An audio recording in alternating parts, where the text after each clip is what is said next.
Maoist నేత చిన్నన్నది బూటకపు encounter. కేంద్ర ప్రభుత్వం ఆపరేషన్ కగార్ పేరుతో చేపట్టిన కూంబింగ్ చర్యల్లో మావోయిస్టులను బూటకపు ఎన్కౌంటర్లు చేస్తోందని పౌర హక్కుల సంఘం నేతలు మండిపడ్డారు.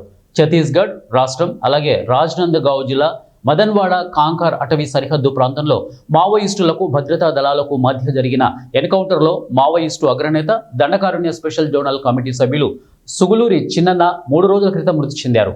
కుటుంబ సభ్యులు ఆయన మృతదేహాన్ని శనివారం చిన్నన్న సొంత గ్రామమైన నంద్యాల జిల్లా ఆత్మకూరు మండలం వడ్లరామాపురం గ్రామానికి తీసుకుని వచ్చారు. మావోయిస్టు అగ్రనేత చిన్నన్న మృతదేహానికి పౌర హక్కుల సంఘం నాయకులు, అమరవీరుల బంధుమిత్రులు, సంఘ నాయకులు, అలాగే విప్లవ రచయితల సంఘం నాయకులు, ప్రజాస్వామ్యవాదులు విప్లవ జోహార్లతో అంతిమ వీడుకోలు పలికారు. ఈ సందర్భంగా విరసం రాష్ట్ర అధ్యక్షులు పినాకపాని మాట్లాడుతూ కేంద్ర ప్రభుత్వం మావోయిస్టులను ఏరివేయాలన్న దుస్సంకల్పంతో బూటకపు ఎన్కౌంటర్లు చేసి సునకానందం పొందుతోందని ఆగ్రహం వ్యక్తం చేశారు. కేంద్ర ప్రభుత్వ విధానాలను ప్రజాస్వామికవాదులు గమనిస్తున్నారని అన్నారు. ఈ ప్రభుత్వానికి చరమగీతం పాడేందుకు ప్రజలు సిద్ధంగా ఉన్నారని పేర్కొన్నారు. ఆదివాసీలు, గిరిజన, అమాయక ప్రజల మాన ప్రాణాలను దోచుకుంటున్న కేంద్ర ప్రభుత్వానికి సరైన సమయంలో రాజ్యం తీర్పునిస్తుందని ఆయన హెచ్చరించారు. ఇక చిన్నన్న అంతిమయాత్రలో విప్లవ గీతాలు, విప్లవ నినాదాలతో వడ్లరామాపురం ఏరుపెక్కింది.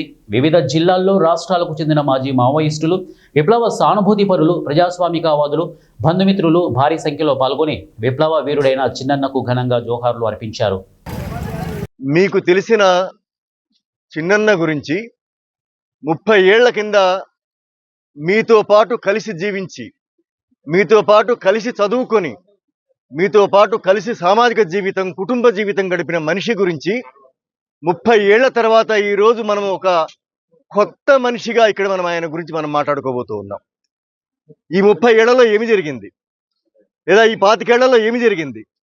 ఈ 25 ఏళ్లలో ఈ ఇంట్లో పుట్టి పెరిగిన చిన్నన్న, ఈ మాలవాడలో పుట్టి పెరిగిన చిన్నన్న, ఈ చర్చి సమీపంలో తిరుగాడిన చిన్నన్న భారత విప్లవోద్యమంలోని అతి కీలకమైన స్థావరమైన దండకారణ్యంలో బహుశా ప్రపంచంలోనే ప్రపంచ కార్మిక వర్గమంతా కూడా ఈరోజు భారతదేశం వైపు చూస్తూ ఉన్నది.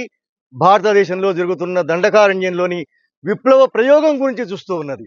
ఆ విప్లవ ప్రయోగంలో ఎన్ని రకాల ఆటుపోట్లైనా ఉండనిగాక ఆ ప్రయోగం వైపు ప్రపంచమంతా చూస్తూ ఉన్నది. ఆ ప్రయోగంలో భాగమై భారత విప్లవోద్యమంలోని ఆ కీలక స్థావరమైన దండకారణ్య స్పెషల్ జోనల్ కమిటీ సభ్యుడిగా ఈరోజు మన దగ్గరికి కామ్రేడ్ చిన్నన్న భౌతిక కాయం మన దగ్గరికి వచ్చింది. ఈరోజు అంటే ఈ 25 ఏళ్లలో బహుశా 2004లో 2005లో నల్లమల ప్రాంతంలో చాలా ప్రముఖమైన భూస్వామ్య వ్యతిరేక పోరాటాలు, అగ్రకుల అణిచివేతకు వ్యతిరేకంగా పోరాటాలు, మాల మాదిగల ఆత్మగౌరవ పోరాటాలు, ఫ్యాక్షనిజానికి వ్యతిరేకంగా మహిళల వ్యక్తిత్వానికి సంబంధించిన పోరాటాలు చాలా విస్తృత స్థాయిలో ఈ ప్రాంతంలో జరుగుతూ ఉన్న కాలంలో అవి కేవలం ఆనాటి పీపుల్స్ వార్ నాయకత్వంలో మాత్రమే కాదు, అనేక దళిత బహుజన సంస్థలు, అనేక ప్రగతిశీల సంస్థల నాయకత్వంలో పెద్ద ఎత్తున ఇక్కడ ఉద్యమాలు జరుగుతున్న కాలంలో కామ్రేడ్ చిన్నన్న ఉద్యమాల వైపు వచ్చాడు. ఆ ఉద్యమాల్లో నుంచి ఆయన ఈ ప్రాంతంలో, నిజానికి మేము వస్తూ ఉంటే భవనాసి నదిని దాటుకొని వచ్చాం. భవనాసి దళం అనే పేరుతో నిజానికి చాలా సుప్రసిద్ధమైన విప్లవాత్మకమైన కార్యక్రమాలు ఆ దళం పేరుతో జరిగాయి. ఇక్కడ అనేక రైతాంగ పోరాటాలు, భూస్వాధీన పోరాటాలు, అగ్రకులాల అన్యాయాలకు వ్యతిరేకంగా మాలల మాదిగల ఆత్మగౌరవం కాపాడడం కోసం ఇక్కడ ఆ రోజు పీపుల్స్ వార్ ఉద్యమం ఇక్కడ నడిచింది. భవనాసి దళం పేరుతో ఏదైతే ఈ ప్రాంతంలో తిరుగాడి విప్లవోద్యమం పనిచేసిందో ఆ దళం కార్యక్రమాలతో, రాజకీయాలతో, ఆచరణతో ప్రభావమైనటువంటి కామ్రేడ్ చిన్నన్న ఒక రైతు కూలీ